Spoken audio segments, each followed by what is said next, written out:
Hi everyone, welcome to the YouTube channel. मैं जितेंद्र कुमार और यहाँ BSc थर्ड सेमेस्टर के लिए केमिस्ट्री पढ़ रहे हैं, जिसमें आपकी यूनिट नंबर 7 चल रही है, theories of coordination chemistry. Theories of coordination chemistry में हमने अपनी बीबीटी थ्योरी देख ली थी, बैलेंस बॉन्ड थ्योरी। ठीक है, उसमें अब हम उसके एग्जाम्पल देखेंगे बीबीटी के। तो एग्जाम्पल नंबर 1 है आपका K4FeCN6। ठीक है, चलिए इसमें देखते हैं, लगाते हैं अपना बीबीटी वाला कॉन्सेप्ट। तो सबसे पहले तो लिखेंगे आप ऑक्सीडेशन स्टेट ऑफ, निकालेंगे सेंट्रल मेटल एटम की ऑक्सीडेशन स्टेट। आपको पता है क्या है, काउंटर आयन है, ये लिगेंड है, और ये आपका क्या है, सेंट्रल मेटल एटम। तो इसकी हमें ऑक्सीडेशन स्टेट निकालनी है। तो हम जिसकी हमें ऑक्सीडेशन स्टेट निकालनी होती है उसको एक्स मान लेते हैं। तो मान लीजिए लेट द ऑक्सीडेशन स्टेट, या मानिए मत, आपको तो निकालनी आती है, डायरेक्ट लिखिए। ठीक है, ऑक्सीडेशन स्टेट ऑफ, देखिए ऑक्सीडेशन स्टेट ऑफ Fe। तो आयरन की ऑक्सीडेशन स्टेट इसमें आएगी 2। ठीक है, +2। ठीक है, आयरन की ऑक्सीडेशन आएगी स्टेट +2। यहां से आ गई। अब जब इसका कॉन्फ़िगरेशन आप करोगे, पहले आप कर रहे थे 26Fe का करिए, 26Fe का करिए, कितना हो जाएगा 1s2 2s2 2p6 3s2 3p6 4s2 3d6। ठीक है, काउंट करिए, यही आएगा। ठीक है, ये हो गया आपके 6 और ये 10। ठीक है, और यहाँ से भी कितना हो गया 10, और ये हो गया आपका 3d6, यानी कि आपका हो जाएगा ये 3d6। तो ये हो गया आपका 2 2 4 6 10 10 2 12 12 और 6 18 2 20 और 6 26। ठीक है, बिल्कुल कॉन्फ़िगरेशन यही है। अब क्योंकि आप लिख सकते हो बिकॉज ऑक्सीडेशन स्टेट कितनी है, oxidation state of Fe is +2, so configuration क्या हो जाएगा, अब आपका कॉन्फ़िगरेशन होगा +2 के लिए। +2 का मतलब है कि 2 इलेक्ट्रॉन निकल रहे हैं, आउटर मोस्ट शेल से 2 इलेक्ट्रॉन निकल रहे हैं। तो जरा इसमें आउटर मोस्ट शेल देखिए, कौन सी आउटर मोस्ट शेल, ये वाली। तो इससे तो 2 इलेक्ट्रॉन जाएंगे, तो ये वाला तो पूरा खाली हो जाएगा शेल। तो आपका कॉन्फ़िगरेशन अब हो जाएगा 1s2 2s2 2p6 3s2 3p6 3d6। ये हो जाएगा आपका 1s2 2s2 2p6 3s2 3p6 3d6। ठीक है, यहाँ से आपका ये हो जाएगा। अब जब इसका आप हाइब्रिड स्टेट में करते हो, कॉन्फ़िगरेशन करोगे, हाइब्रिड स्टेट अभी रुकिए, पहले ये लिखिए, अब इसका कॉन्फ़िगरेशन करते हैं। तो लास्ट में क्या बच रहा है आपका, 6 बच रहा है। ठीक है, 6 बच रहा है, तो अब इसका लिखेंगे हम ये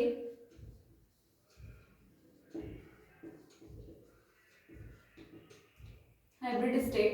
अब आप क्या करोगे, यहाँ से 3d6 ले लो।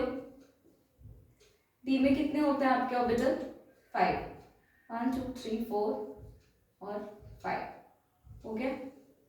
अब इसमें 4s था ना, तो 4s में एक ही होता है। 4p भी लिखेंगे, 4p में 3 होते हैं। ठीक है, 4d में कितने, 5 1 2 3 4 एंड 5। ठीक है, ये हो गया आपका इतना। अब फिलिंग करते हैं। तो पहले अब जो हम करेंगे फिलिंग, कितने हैं उसमें इलेक्ट्रॉन, 6। तो क्या करेंगे 1 2 3 4 5 6, यही तो करेंगे। Hund's rule of maximum multiplicity के अकॉर्डिंग ये वाला होगा। ठीक है, 6 हो गया आपके, और एस तो हमारा खाली है। ठीक है, लेकिन अभी हमने ये पढ़ा था, यहाँ लिखिए बिकॉज इसके साथ लिगेंड कैसा है, cyanide is a strong field ligand, is a strong field ligand. और हमने ये देखा था कि जो स्ट्रॉन्ग फील्ड लिगेंड अगर होगा तो वो क्या करेगा, पेयरिंग करा देगा। अगर स्ट्रॉन्ग फील्ड लिगेंड प्रेजेंट होगा कंपाउंड के अंदर तो क्या करता है, पेयरिंग करा देता है। तो अब यहाँ पे क्या होगा, Hund's rule of maximum multiplicity का जो आपका ये रूल है वो फॉलो नहीं करेगा, ऑर्बिटल क्या करेगा, पेयरिंग हो जाएगी सारी। ठीक है, तो आप यहाँ लिख सकते हो because cyanide is a strong field ligand, cyanide strong field ligand है, so it will pair up, so it will pair up the electrons of d subshell। लिख लीजिए, it will pair up the electron of d subshell of metal। तो इसलिए metal के D sub shell का pair up करा देगा, यानी कि अब आपका कॉन्फ़िगरेशन क्या हो जाएगा, यहाँ से देखिए 3d6 जो आपका था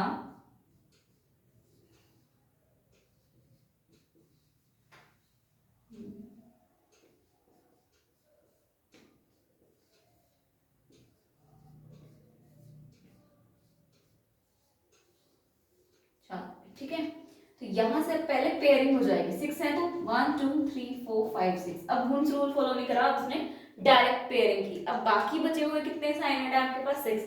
तो साइनेड आ जाएंगे यहाँ, एक साइनेड यहाँ, एक यहाँ, कितने हो गए 3 और यू पेयर। तो अब यहाँ से देखो कितने डी ऑर्बिटल लगे हैं, 2 तो डी लगे हैं आपके। अगर यहाँ से यहाँ तक आप पूरा देखो, यहाँ से यहाँ तक, तो 2 तो लगे आपके डी, तो D2, एक लगा है S और P के लगे हैं कितने 3, तो D2sp3 आपका हाइब्रिडाइजेशन हो गया। ठीक है, तो D2sp3 ये है अगर, तो इसकी जो आपकी ज्योमेट्री हो जाएगी वो कैसे हो जाएगी, स्क्वायर बाय पैरामीटर। हमने ये पढ़ा हुआ था कि अगर D2sp3 मैंने ये लिखवाया था जब VBT में पॉइंट में लिखवाया था, ठीक है, हाइब्रिडाइजेशन अगर D2sp3 है तो इसकी जो आपकी ज्योमेट्री वो क्या हो जाएगी, स्क्वायर बाय पैरामीटर। ठीक है, स्क्वायर बाय पैरामीटर।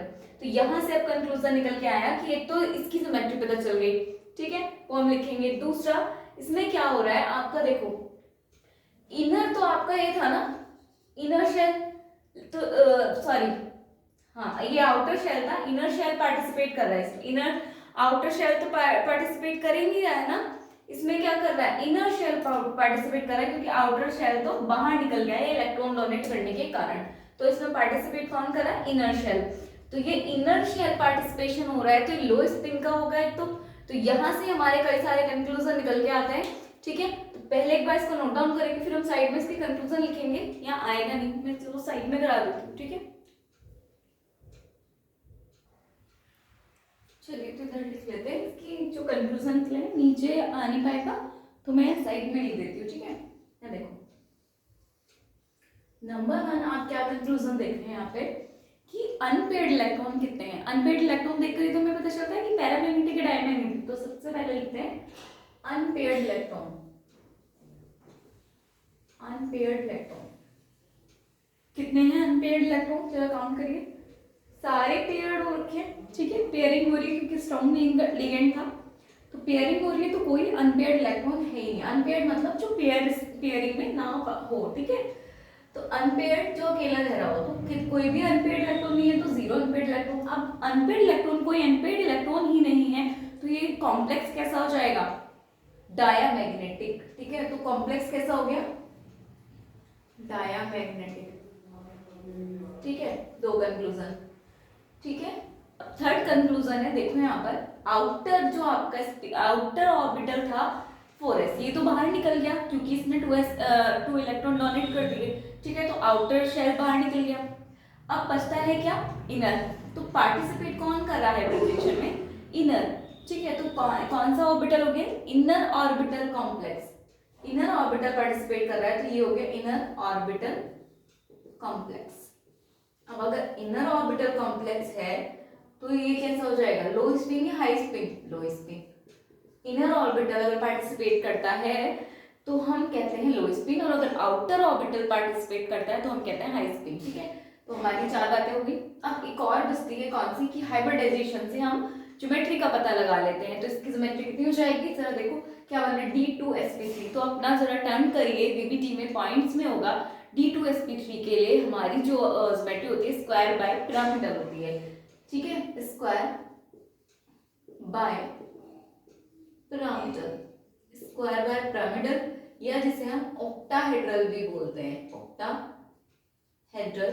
ठीक है, या हेक्सागोनल भी बोलते हैं, या हेक्सागोनल भी बोलते हैं, स्क्वायर बाय पिरामिडल, ऑक्टाहेड्रल या हेक्सागोनल।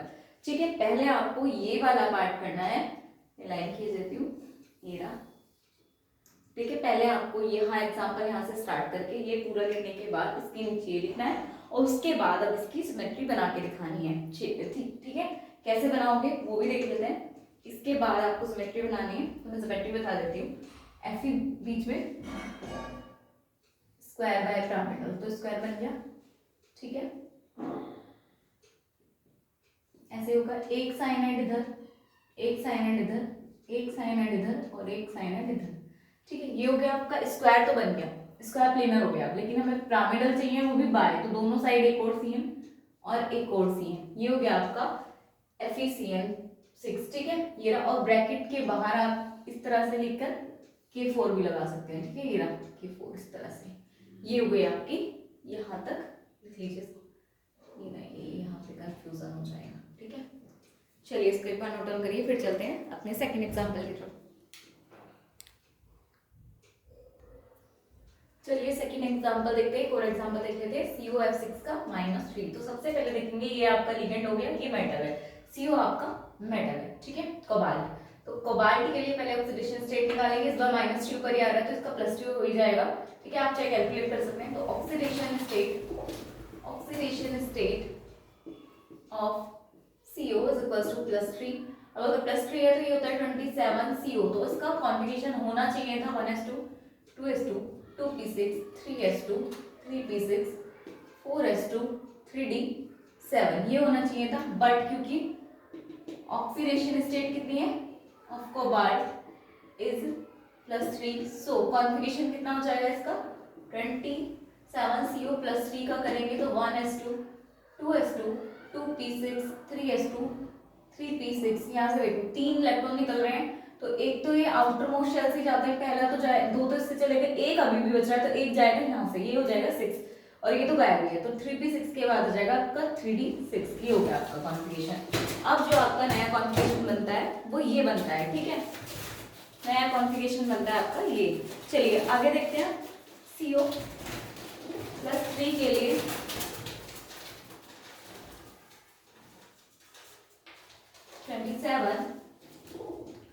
CO+3 हाइब्रिड स्टेट के लिए निकाल लेते हैं। हाइब्रिड स्टेट में यानी कि 3d6 आएगा एक तो आपका, और 4s था ना, तो 4s 4pb और 4db आएगा, ठीक है। 1 2 3 4 5, ठीक है, 1 2 3 1 2 3 4 5, ठीक है। ये हो गया आपका हाइब्रिड स्टेट में। जब आप इसकी फिलिंग करोगे तो फिलिंग कैसे हो जाएगी, देखो हुनसूल के अकॉर्डिंग होगी 1 2 3 4 5 6, ठीक है, ये खाली रहेंगे। अब ये तो है, लेकिन आप लिख सकते हो बिकॉज इस तरह होना चाहिए था, लेकिन Fe कैसा है, बिकॉज F6 या F लिखो से, फ्लोरीन है ना ये, ठीक है। तो F कैसा लिगेंड है, ये F लिगेंड आपका वीक लिगेंड, जो आपका F है वो वीक लिगेंड है, तो आप यहाँ लिख सकते हो because F is a weak ligand, so it will not pair up the d electrons of d subshell. तो आप लिखो F is a weak fill ligand, so it will not pair up, it will not pair up the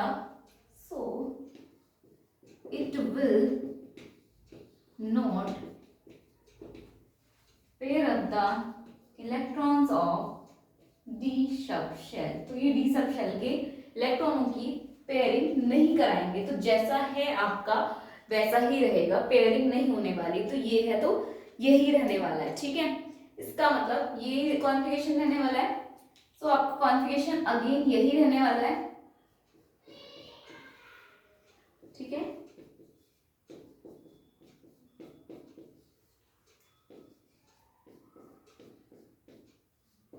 यही रहने वाला है, तो जैसे आपका ये था फिलिंग 1 2 3 4 5 6, ठीक है, पेयरिंग तो होगी नहीं, 6 है। चलिए तो अब F कहाँ जाएगा, क्या F इनमें आ सकता है, नहीं, खाली नहीं ऑर्बिटल, तो F जाएगा, इसमें कितने हैं 6 है, तो एक तो F इधर आ गया, ठीक है, एक F इधर आ गया और एक इधर आ जाएगा, एक इधर आ जाएगा, एक इधर आ जाएगा और एक इधर आ जाएगा, एक इधर, कितने होंगे 6, तो 1 2 3 4 5 6 हो गए आपके। तो अब यहाँ पर देखो कितने पार्टिसिपेट कर रहे हैं आपके ऑर्बिटल, डी ने तो किया ही है, यहाँ से स्टार्ट हुई है, ठीक है, तो यहाँ से हुआ है आपका S2, सॉरी S तो एक है ना, S का तो एक ही ऑर्बिटल है, तो S1 P के कितने 3, तो sp3d2, क्या हो गया sp3d2, और sp3d2 हो या फिर d2sp3 था, ठीक है, sp3d2 हो या d2sp3 हो, दोनों के लिए हमारा क्या आया था आपका ऑक्टाहेड्रल ज्योमेट्री, ठीक है, या स्क्वायर बाय पिरामिडल ज्योमेट्री हम जिसे बोलते हैं, ठीक है।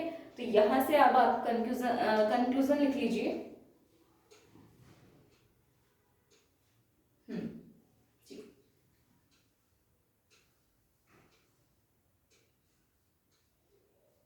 तो यहां से कंक्लूजन लिखते हैं, क्या कंक्लूजन आया है। फर्स्ट कंक्लूजन तो इसको देखकर नहीं, सबसे पहले लिखते हैं नंबर ऑफ अनपेयर्ड इलेक्ट्रॉन, ठीक है। चलिए number of unpaired electron, first अपना कंक्लूजन लिखते हैं। सब ये जो हमने कर लिया है इसके बाद conclusion, number of unpaired electrons कितने हैं 4 है ना, देखो 1 अनपेयर्ड जिनकी पेयरिंग नहीं हुई, इसकी तो पेयरिंग हो रही है फर्स्ट वाले की, इसमें देखो 1 2 3 4 हो गए, नंबर ऑफ अनपेयर्ड इलेक्ट्रॉन्स कितने हो गए 4 हो गए। और तो ये जो 4 है तो कैसा होगा, नंबर ऑफ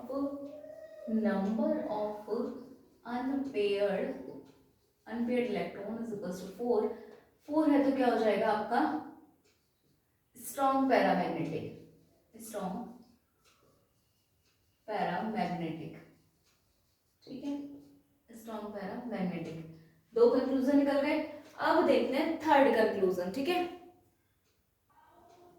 थर्ड कंक्लूजन के लिए हम देखेंगे, यहाँ देखो हाइब्रिड स्टेट में कौन पार्टिसिपेट कर रहा है, यहाँ पर हाइब्रिड स्टेट में यहाँ क्या है आउटर मोस्ट शेल ने, तो आउटर ऑर्बिटल ने पार्टिसिपेट किया है, तो आप लिखोगे आउटर ऑर्बिटल कॉम्प्लेक्स।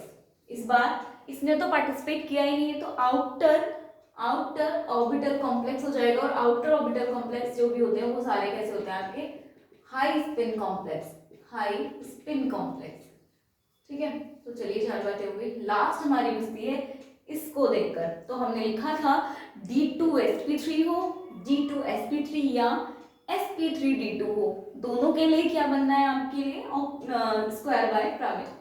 शेप कैसी होगी स्क्वायर बाय पिरामिडल कह दो या ऑक्टाहेड्रल कह दो, ठीक है, ऑक्टाहेड्रल या हेक्सागोनल, ठीक है, हेक्सागोनल। और तो इसको बना के देखेंगे तो क्या बन जाएगा, यहाँ पर देखो CO तो बीच में आ जाएगा, और पहले तो स्क्वायर बना लो अपना, ठीक है, स्क्वायर बन गया ये हो गया स्क्वायर, एक F यहाँ, एक F यहाँ, एक F यहाँ, एक F यहाँ, ठीक है। और स्क्वायर बाय पिरामिडल है तो 2F हो गए यहाँ, और ओवरऑल चार्ज कैसा है इसके ऊपर -3। तो इस तरह से आप निकाल सकते हो, कोई भी आपको कोऑर्डिनेशन कॉम्प्लेक्स देता है तो आप क्या कर सकते हो उस कोऑर्डिनेशन कॉम्प्लेक्स के से अपनी बहुत सारी जो बातें हो सकती है वीबीटी में पॉसिबल है वो आप निकाल सकते हो। जैसे अनपेयर्ड इलेक्ट्रॉन देख सकते हो, अनपेयर्ड इलेक्ट्रॉन पता लगते हैं उसका मैग्नेटिक बिहेवियर निकाल सकते हो, उसका निकाल सकते हो कि कौन सा कॉम्प्लेक्स होगा, फिर हाई स्पिन या लो स्पिन भी निकाल सकते हो, और उसकी ज्योमेट्री भी निकाल सकते हो। तो किसी भी कंपाउंड को देखकर आप इतनी सारी चीजें निकाल सकते हो, ठीक है। इसको एक बार नोट डाउन करिए।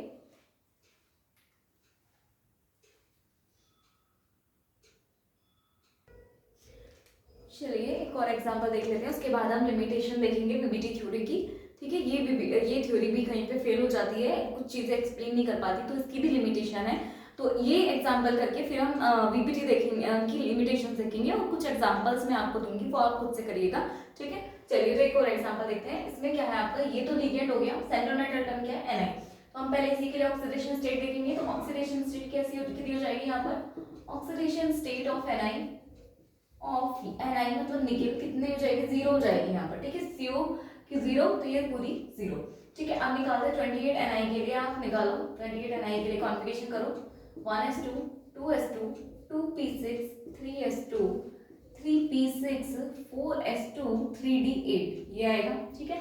ऑक्सीडेशन स्टेट 0 है तो इस बार कोई भी आपका यहाँ से जाने वाला नहीं है, क्योंकि इलेक्ट्रॉन ही नहीं डोनेशन हो रहा, ठीक है, ना ही ले रहा ना देगा, तो फिर यहाँ पर कोई भी आपका चेंजेस नहीं होगा। तो कॉन्फ़िगरेशन यही है तो यही रहेगा, ठीक है।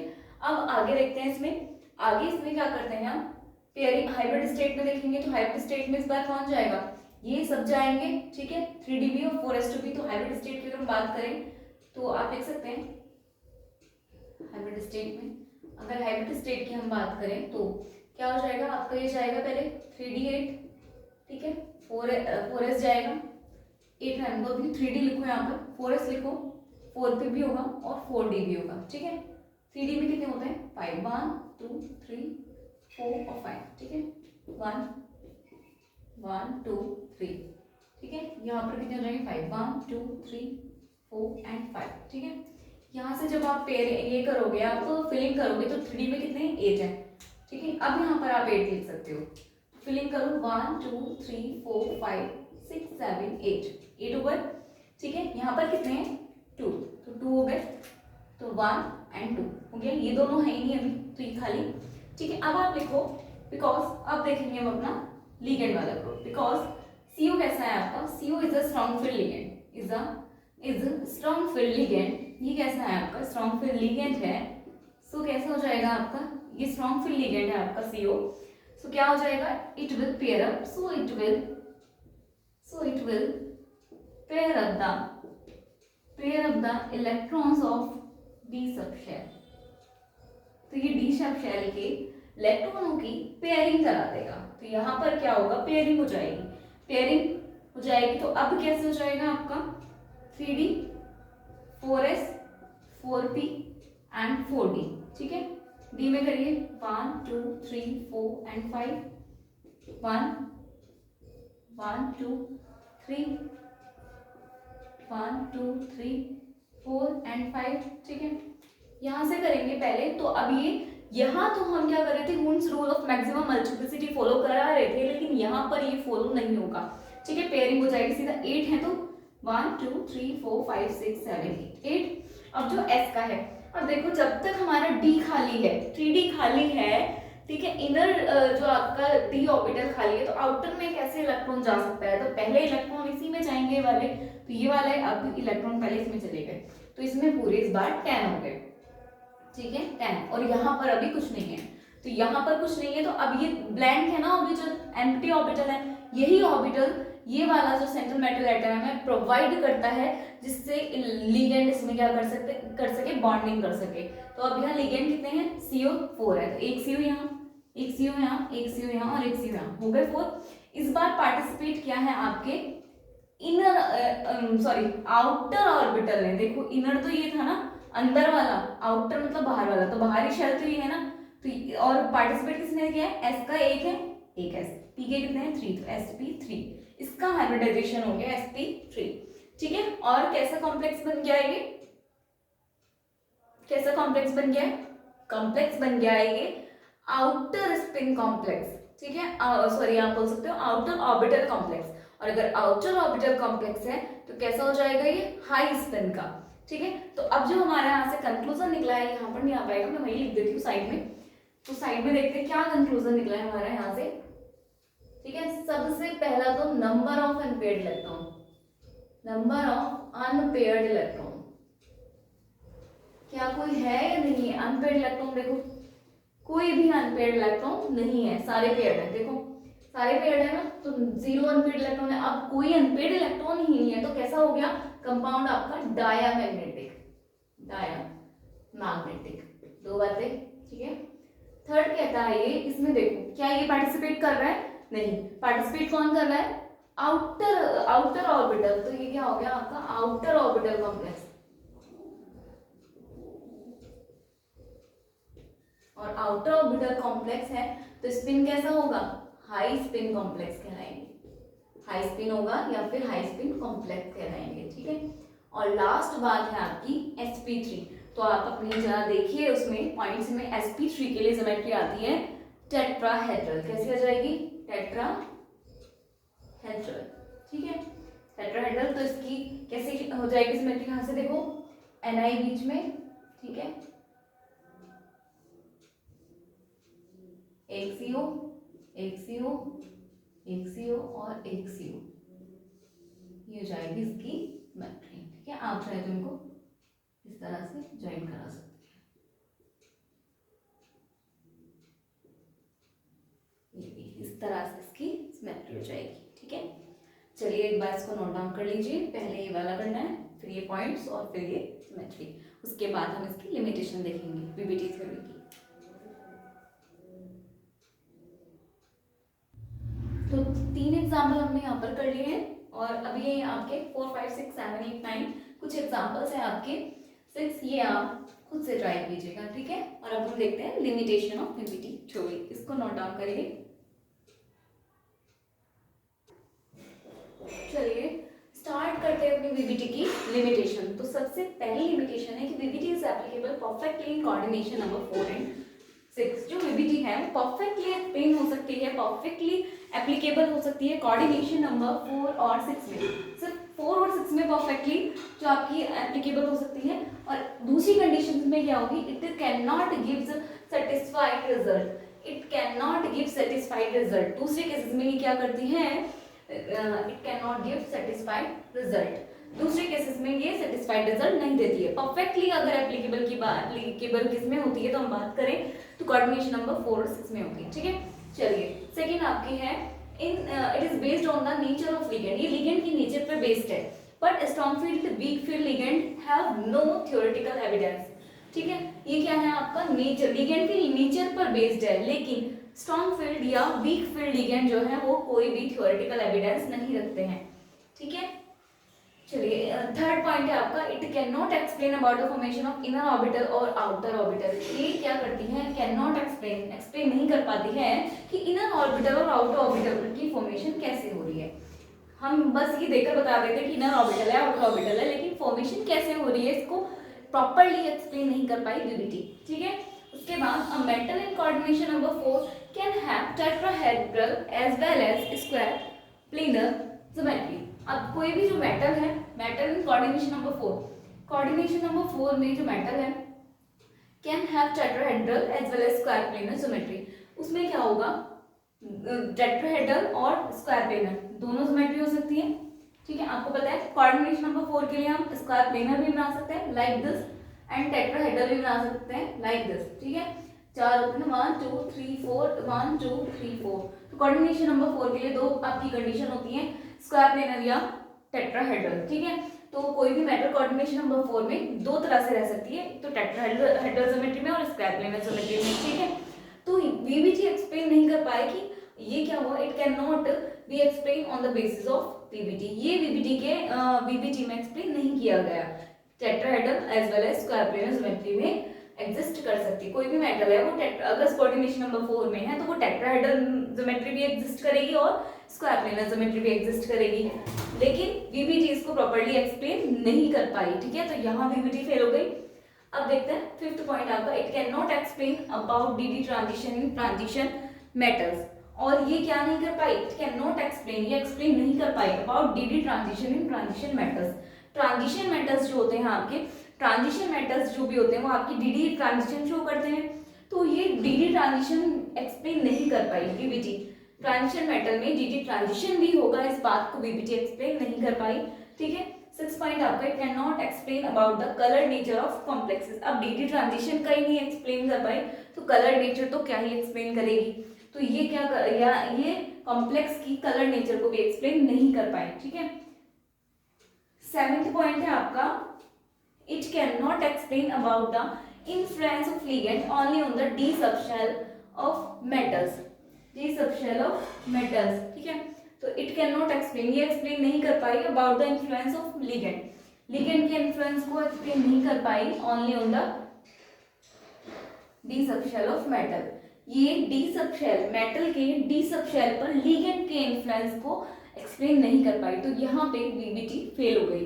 कहाँ फेल हो गई, एक तो ये कोऑर्डिनेशन नंबर 4 में परफेक्टली, 4 और 6 में परफेक्टली एप्लीकेबल होती है, दूसरे केसेस में उतना सेटिस्फाइड रिजल्ट है, परफेक्टली रिजल्ट नहीं देती है, एक्यूरेट रिजल्ट नहीं देती है, ठीक है। दूसरा ये लिगेंड क्या है, लिगेंड के नेचर पर बेस्ड है थ्योरी, लेकिन स्ट्रॉन्ग और जो वीक फील्ड लिगेंड है उनका कोई थ्योरेटिकल एविडेंस ही नहीं है, ठीक है। थर्ड पॉइंट, ये इनर ऑर्बिटल, इसमें हमने बता दिया, लेकिन इनर ऑर्बिटल जो फॉर्मेशन हो रही है ऑर्बिटल्स की, कॉम्प्लेक्स की, इनर ऑर्बिटल कॉम्प्लेक्स या आउटर ऑर्बिटल कॉम्प्लेक्स की फॉर्मेशन हो रही है, तो कैसे हो रही है इसको एक्सप्लेन नहीं कर पाई। फिर टेट्राहेड्रल जो कोऑर्डिनेशन नंबर 4 में अगर कोई मेटल है उसका कोऑर्डिनेशन नंबर 4 है तो वो दो ज्योमेट्री में एग्जिस्ट कर सकती है, टेट्राहेड्रल भी और स्क्वायर प्लेनर भी, तो उसको ये परफेक्टली एक्सप्लेन नहीं कर पाएगी जो आपका एग्जैक्ट कौन सी ज्योमेट्री में ये एग्जिस्ट करेंगी, ठीक है। उसके बाद आपका फिफ्थ पॉइंट है can not explain about D D transition metals. तो ट्रांजिशन मेटल्स में डी डी ट्रांजिशन को भी एक्सप्लेन नहीं कर पाई। अब जब डी डी ट्रांजिशन ही नहीं एक्सप्लेन कर पाई तो कलर नेचर भी एक्सप्लेन नहीं कर पाई, ठीक है। और ये जो लिगेंड का इन्फ्लुएंस है किस पर, डी सबशेल पे, वो भी एक्सप्लेन नहीं कर पाई। तो ये थी आपकी लिमिटेशंस वीबीटी थ्योरी की। और यहाँ पर आपकी वीबीटी थ्योरी खत्म होती है। वीबीटी थ्योरी हमने पढ़ लिया, उसके बाद हमने एग्जाम्पल देखे और उसकी लिमिटेशन देखी, ठीक है। अब वीबीटी थ्योरी खत्म होती है, हमारी नेक्स्ट थ्योरी चलेगी, वो चलेगी नेक्स्ट लेक्चर पर, ठीक है। तब तक के लिए आप इसको नोट डाउन करिए और वो एग्जाम्पल्स खुद से करके देखिएगा, ठीक है। Thank you and keep learning.